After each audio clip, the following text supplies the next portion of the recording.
मसीह यस्सु के कादर और अजीम नाम में आप सबकी सलामती हो।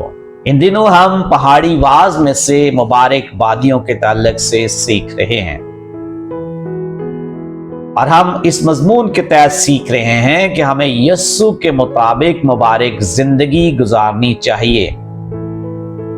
इससे पहले वाली वीडियो में हमने पहली मुबारक वादी के ताल्लुक से सीखा था। आज हम अगली दो मुबारक वादियों के बारे में सीखेंगे। मत्ती की इंजील उसके 5वें बाब की 4थी आयत में लिखा है, मुबारक हैं वो जो गमगीन हैं, क्योंकि वो तसल्ली पाएंगे।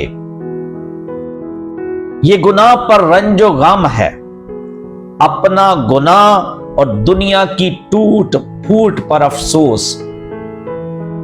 दूसरा कुरिन्थियों का खत उसके 7वें बाब की 10वीं आयत में लिखा है, क्योंकि खुदा परस्ती का गम ऐसी तौबा पैदा करता है जिसका अंजाम नजात है और उससे पछताना नहीं पड़ता, मगर दुनिया का गम मौत पैदा करता है।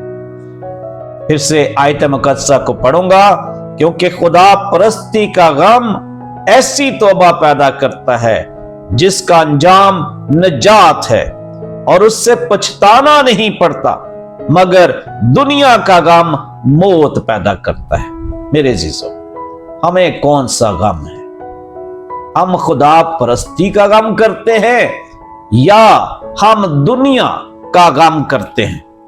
जान लें कि खुदा परस्ती का गम सच्ची तौबा, ऐसी तौबा पैदा करता है जिसका अंजाम नजात है, लेकिन दुनिया का गम मौत पैदा करता है। चुनाव हम खुद कर सकते हैं।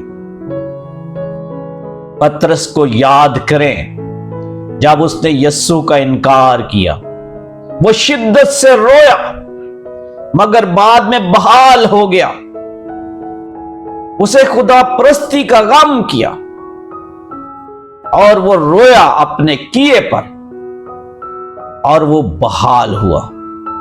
लूका की इंजील उसके 22वें बाब की 62वीं आयत, और वो बाहर जाकर जार जार रोया।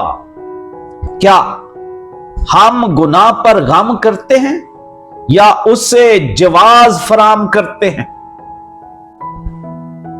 अक्सर हम अपने गलत काम को मुख्तलिफ रंग देकर उसको मुनासिब बनाने की कोशिश करते हैं, जायज बनाने की कोशिश करते हैं। मेरे अजीजों, गुनाह है।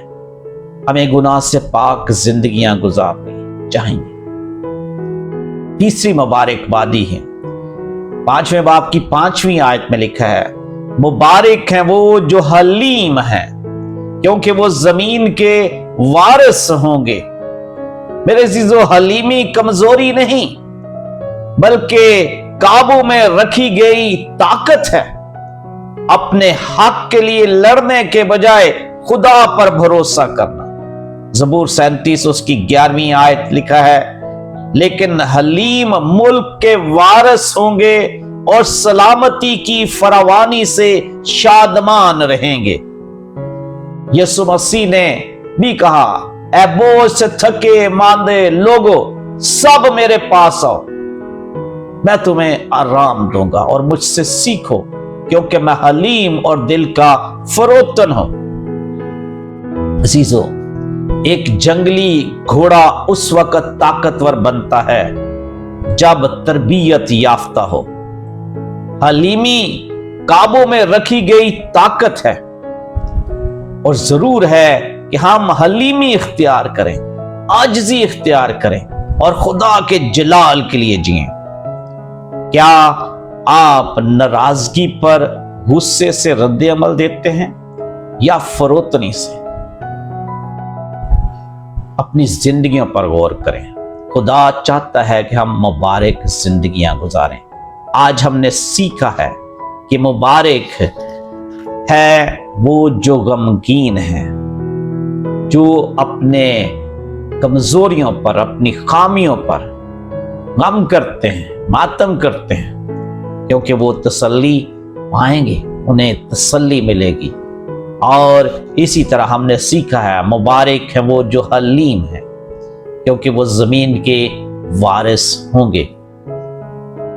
خداوند یسوع مسیح حلیم اور فروتن تھے، اور وہ چاہتے ہیں کہ اس کے شاگرد بھی حلیم اور فروتن بنے۔ خدا ہمیں حلیمی اور فروتنی اختیار کرنے کا فضل بخشے۔ خداوند آپ کو برکت دے۔ آپ کے شوق کے ساتھ اس چینل کو دیکھنے کے لیے میں بہت ہی شکر گزار ہوں۔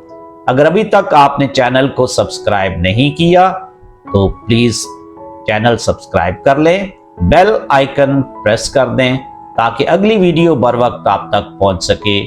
خداوند آپ کو برکت دے، اپنے جلال کے لیے مبارک زندگی جینے کا فضل بخشے۔ بہت شکریہ۔